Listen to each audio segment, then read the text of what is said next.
I'm at the Diablo Lake overlook, and one thing that caught my attention as I was coming up was banding on this cliff face or road cut here. So I'm going to try to keep aiming back a little bit away from the sun.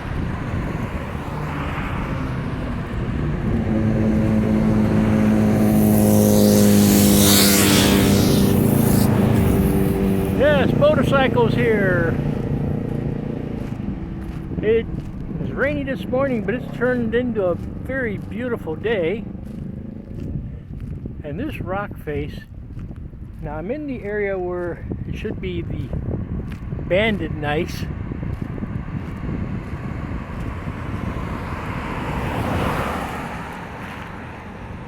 Just look over here and see some of these bands and this stuff. This isn't the kind of banding they were talking about. At least I don't believe it is. But anyway, I found this to be a very striking rock face here. So I wanted to kind of capture it on video.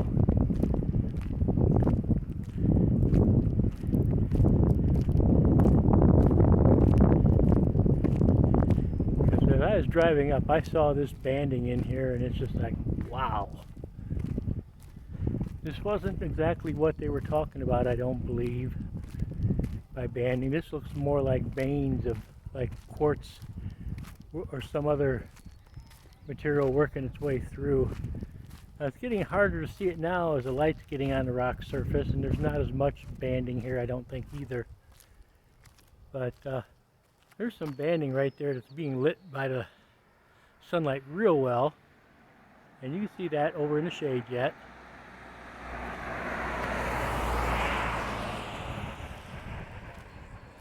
But it's getting hard to see any banding through here now.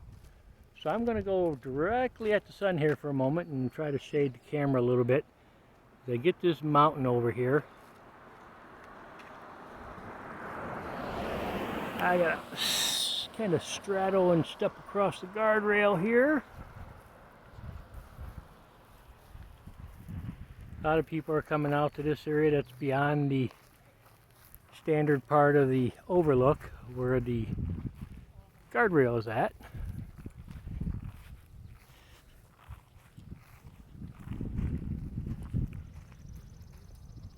Get up here and look at these mountains again.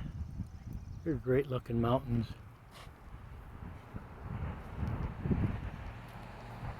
And in a minute I'm gonna open up the roadside geology and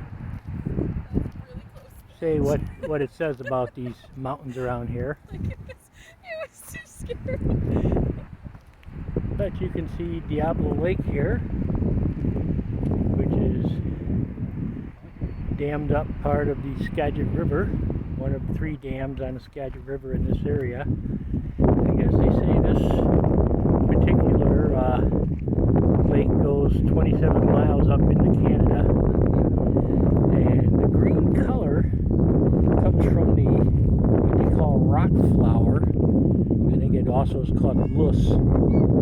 That is the ground up fine rock created by the Ice Age glaciers, and it gets suspended in the water. It's so tiny and so light that it just stays suspended for a really, really long time. Kind of absorbs blue colors of light, so what you see reflected off the lake is typically just green, and the more of that rock flower that's in the water, the more green the water looks. That water does look pretty green, so it's got a good amount of rock flower suspended in it. Anyway, time to open up the roadside geology of Washington book here. Of course, the paragraph is on 2 different pages, I think. So let me just kind of get back a page to get started here. The Diablo Lake overlook lies a quarter mile west of milepost 132, Sourdough Mountain, the high ridge north of the lake, and the cliffs along the lake's north shore consist of banded gneiss. So That I would say is Sourdough Mountain over there, made of banded gneiss. And these cliffs along this side, which is the north side, since the sun's behind me, are also made of the banded gneiss. Devil's Peak, which rises high to the northwest of Diablo Dam, and that's probably this one over here. I don't know. I'm going to say I probably made a mistake and mislabeled them.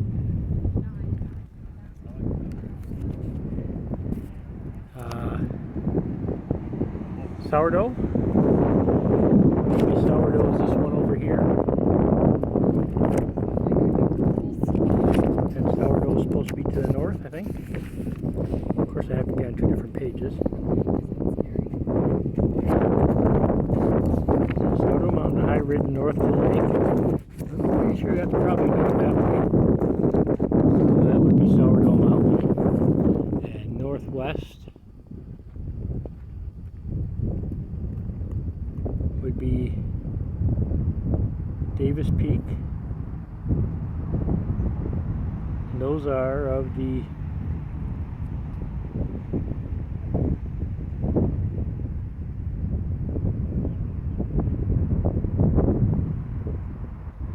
well, I tell you, I'm just trying to keep my bearings here and I'm just not sure of myself.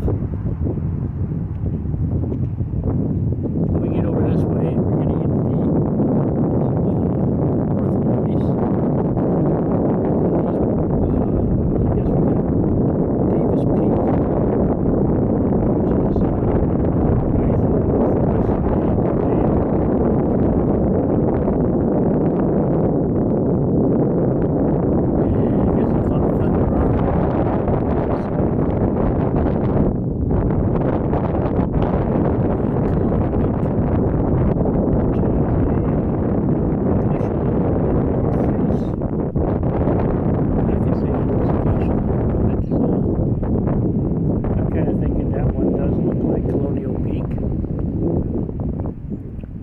just to the right side there would be Davis Peak, which are both made of the Skagit orthogneis. We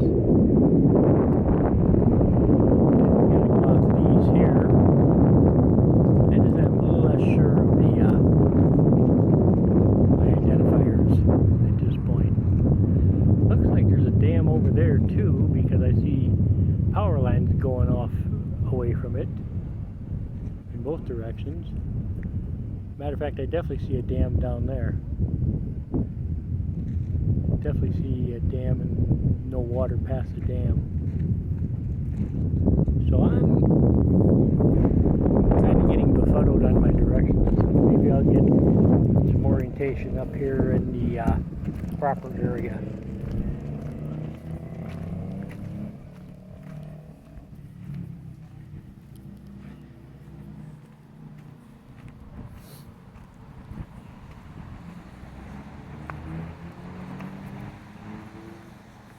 I think I just rattled some bird in the tree. One of the things about coming out here though, you can get a good look at the rock face here.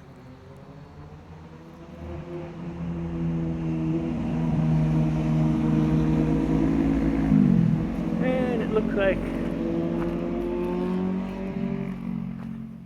this is the path to get around and up to the official overlook. Oh yeah.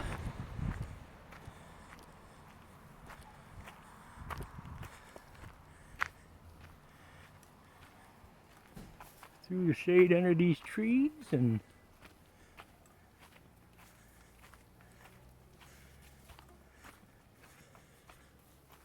back out here to the road where you see this beautiful road cut again with its banding in it.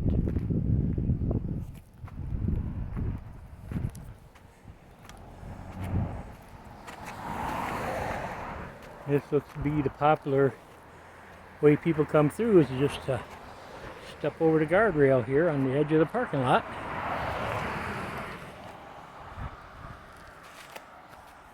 Done and done.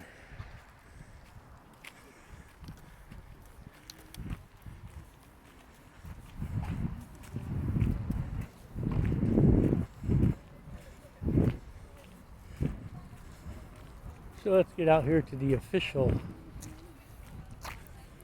overlook now.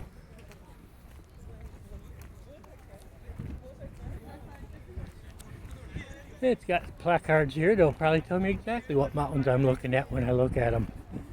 Instead of me trying to go, oh, north this way, northwest that way, and not turning the phone off to look at it as a compass while I'm recording.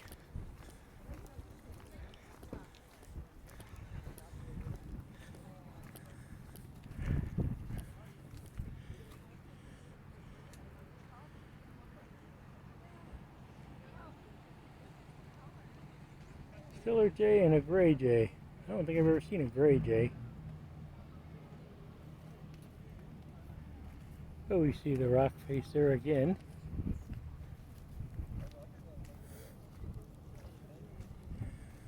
Reading the rocks. Orthonise bed. Okay. Here you go. That was exactly what I was looking at across the way there. The orthonise bedrock, dark gray colored rock. The feldspar quartz dike, the light colored rock. And I did go down to really see the iron oxide, which is rust deposited by groundwater in the cracks. So it's a feldspar quartz dike that is the light colored rocks in there, and the orthonise is the dark colored rocks. So I kind of figured that out. That was, I was calling it a vein, but they're calling it a dike.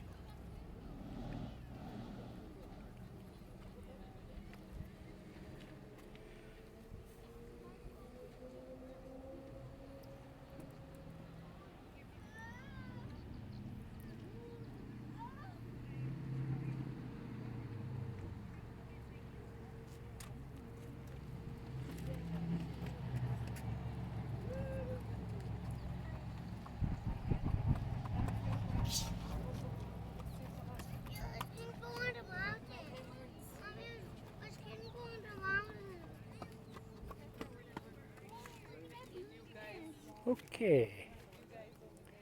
Thunder Creek watershed.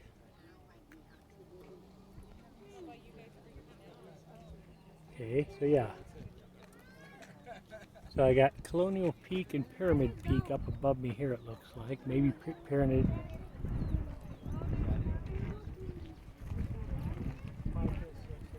And you got another one that says Snowfield Peak, so maybe that's a third one in there. I'm not sure. Okay.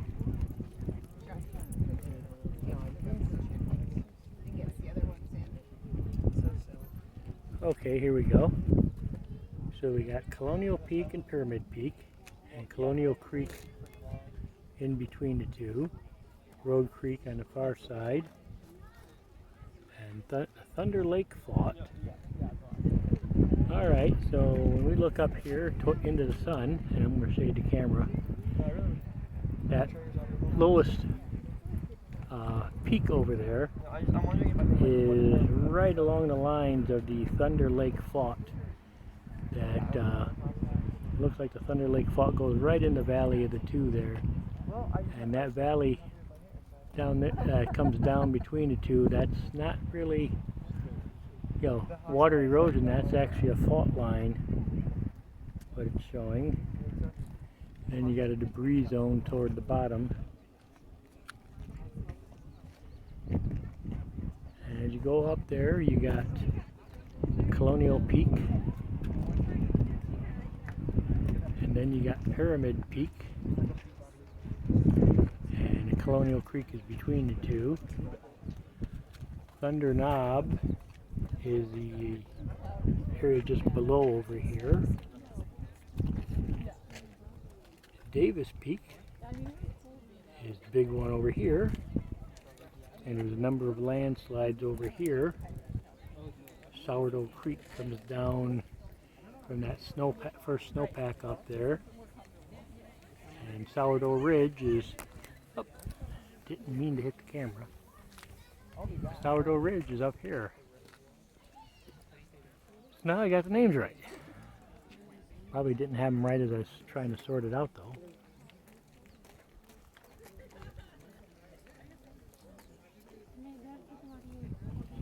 And down here They showed a Straight Creek fought and the Ross Lake fought as the two go together up north in Canada.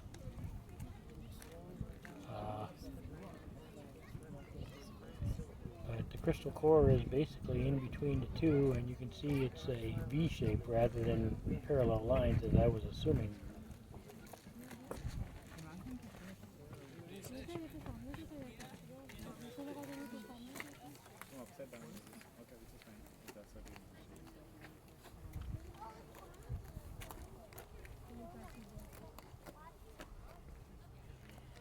And there we go.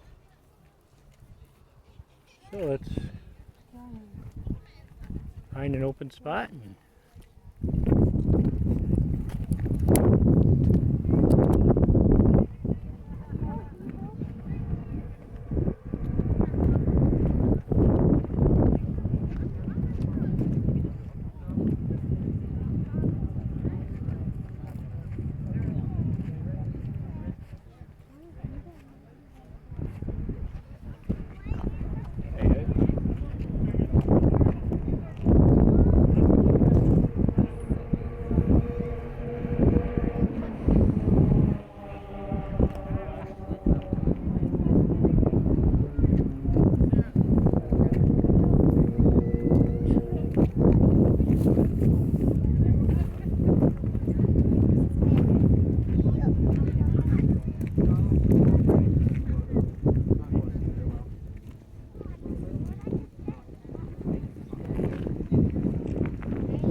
I think we'll come over here and see if we can't. Oh, we're aimed up. That's fine, we're aimed up.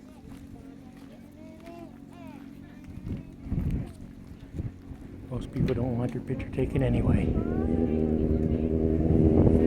Not by strangers anyway. Oh, the shade of these trees.